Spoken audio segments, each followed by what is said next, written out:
US and Iran hold talks as fears of direct conflict continue. Senior US and Iranian officials are in Oman for talks amid a crisis that has raised fears of a military confrontation between the two countries.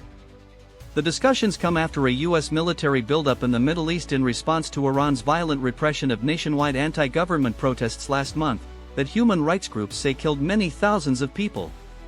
But the scope of the talks, which are believed to be indirect, remained unclear, with both countries far apart in their positions amid mutual mistrust. The hope was that, if successful, the discussions could lead to a framework for negotiations. The US, which is demanding Iran freezes its nuclear program and discards its stockpile of enriched uranium, had said the talks in Oman should also involve Iran's ballistic missiles, the country's support for regional armed groups and its treatment of its citizens.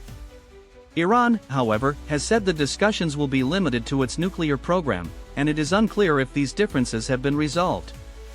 Oman said its foreign minister had held separate discussions with Iranian Foreign Minister Abbas Araghchi and U.S. Special Envoy Steve Witkoff and President Trump's son-in-law and emissary Jared Kushner on Friday morning. It said the consultations focused on preparing the appropriate conditions for resuming diplomatic and technical negotiations. The last round of talks between the US and Iran, over its nuclear program, had been scheduled for June 2025 but collapsed after Israel's surprise attack on Iran. In recent weeks, Trump has threatened to bomb Iran if it does not reach a deal. The US has sent thousands of troops in what Trump has described as an armada to the region, including an aircraft carrier along with other warships as well as fighter jets. Iran has vowed to respond to an attack with force, threatening to strike American military assets in the Middle East and Israel. For Iran's embattled leaders, the talks could be the last chance to avert US military action that could further destabilize the regime, which analysts say is in its weakest position since it came to power following the 1979 Islamic Revolution. Trump's threats came as Iran's security forces brutally repressed large-scale demonstrations, which were triggered by a deepening economic crisis, and saw protesters calling for the end of the Islamic Republic. The human rights activists' news agency, a Washington-based group, said it had confirmed at least 6,883 deaths, warning that the number could be much higher, and that more than 50,000 people had been arrested. The current crisis has brought back to discussions the issue of Iran's nuclear program, which has been at the center of a long-running dispute with the West. For decades, Iran has said its program is for peaceful purposes, while the US and Israel have accused it of being part of an effort to develop a weapon.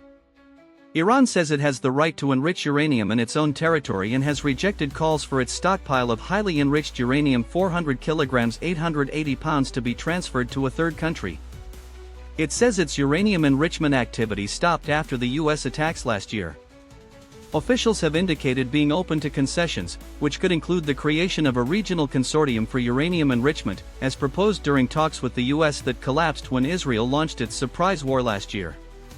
At the same time, Iran says demands to limit the country's ballistic missile program and to end the support for proxies in the region and alliance Tehran calls the axis of resistance that includes Hamas in Gaza, militias in Iraq, Hezbollah in Lebanon and the Houthis in Yemen are unacceptable and a breach of its sovereignty.